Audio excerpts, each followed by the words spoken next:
Bonjour, je suis maman d'enfants autistes, un garçon de 21 ans, un garçon de presque 18 ans. Je suis l'heureux papa de Thomas, qui a 20 ans aujourd'hui, qui a des troubles envahissants du développement. Depuis l'âge de 5 ans, on sait ce qu'il a. Et puis, donc, on a appris à faire avec, à grandir. Thomas s'est vraiment épanoui. Et aujourd'hui, à 20 ans, ben, il vient de passer son bac. Il a fini sa scolarité. Je m'appelle Aïsia, je suis maman de 4 enfants, dont 2 enfants en situation de handicap. Ils avaient besoin de moi constamment H24. J'ai pas pu travailler et j'ai trouvé ça normal.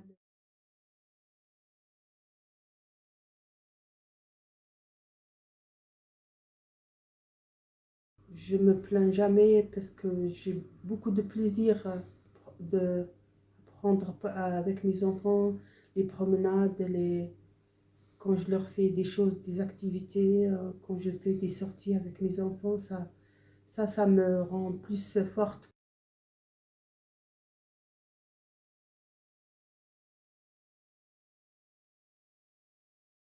Pour moi, c'est juste les propositions que j'avais avec les aidants pour le SAMSA, pour l'IME, je trouve que c'est suffisant, même malgré il y a des petits soucis comme ça, il y a un manque de compréhension dans certaines choses.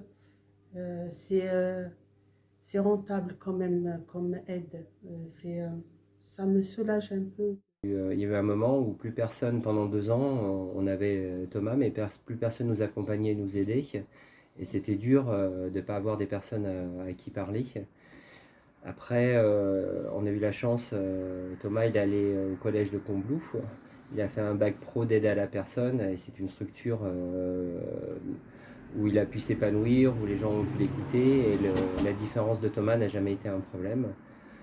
Ensuite, on a la famille, hein, c'est pour nous aider. Alors, il y a ses frères, c'est important. Et puis Thomas aussi, bien souvent, c'est lui qui nous dit n'ayez pas peur. Enfin, c'est lui qui nous rassure. Donc, il est vraiment fantastique.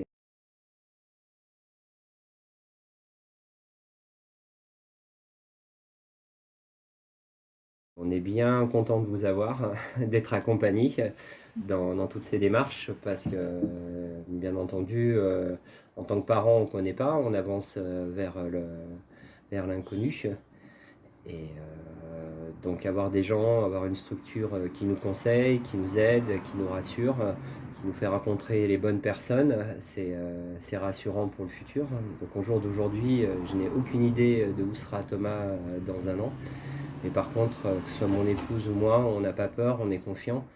Alors, les solutions que j'ai trouvées pour m'aider et me soutenir au quotidien ou moralement sont aujourd'hui le SAMSA, pendant plusieurs années le CESAD, aujourd'hui le SAMSA parce que ce sont des professionnels et que forcément ils vont m'aider dans mon quotidien. Et rien que le fait de savoir que je suis soutenue dans l'autonomie, pour aider mes enfants à être autonomes, rien que ça aide bien. Je suis aidée aussi par une partie de ma famille, pas toute ma famille, une partie seulement.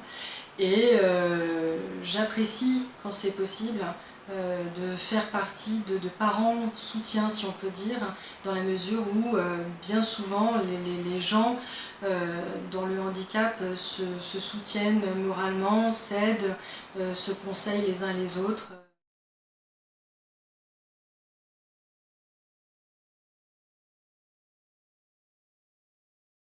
Par rapport à ce que j'ai vécu avant, maintenant j'ai plus d'aide qu'avant, mais ça reste toujours pas suffisant. J'aurais aimé parce que le grand, il aime beaucoup être actif dans le sport et tout, et le petit, il aime beaucoup aussi plus de temps dehors. Il aime beaucoup la nature, mais j'aimerais beaucoup avoir aussi beaucoup de soutien plus que maintenant. Bah déjà, il nous faut une aide et une écoute, des gens qui s'occupent de Thomas parce qu'on ne peut pas toujours être là, c'est-à-dire qu'on travaille. Et c'est vrai que là, le fait qu'il ait plus l'école, eh ben, il tourne en rond, il est souvent devant son ordinateur. Et puis une fois qu'on aura mis en place tout ça, il y a la tutelle. C'est-à-dire qu'on sait qu'on n'est pas éternel et un jour on ne sera plus là. Et c'est vrai que dans le cas de Thomas, on se pose beaucoup de questions pour cela. Donc il a la chance d'avoir 2 super frères et puis une famille soudée autour de lui. Mais là aussi, il va falloir qu'on mette en place un système pour voir comment il pourra faire à court terme, à moyen terme, mais aussi à long terme. Dans l'idéal, ce qui serait pratique pour nous au quotidien, ce serait que les gens ordinaires soient un peu plus sensibilisés à l'autisme, qu'ils sachent un peu mieux identifier quelqu'un porteur d'autisme. Parce que j'ai beaucoup de mal à supporter qu'on nous regarde bizarrement, qu'on nous juge, alors qu'ils ne savent pas pourquoi mes enfants réagissent de telle ou telle façon, qui peuvent être surprenantes, mais en attendant, je n'apprécie pas d'être jugée.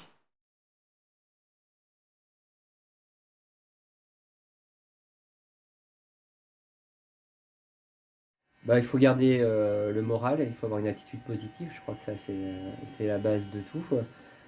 Des fois c'est dur, on a le droit de craquer, il y a des moments difficiles et c'est là où encore on a de la chance d'avoir une écoute avec vous, le SAMSA.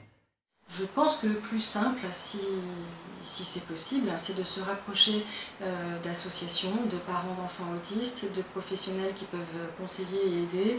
Je conseille les autres, les parents, qu'il faut juste regarder ce qu'on a devant nous.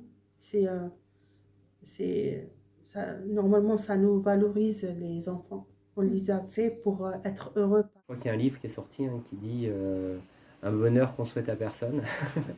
Et je trouve que c'est le challenge de notre vie.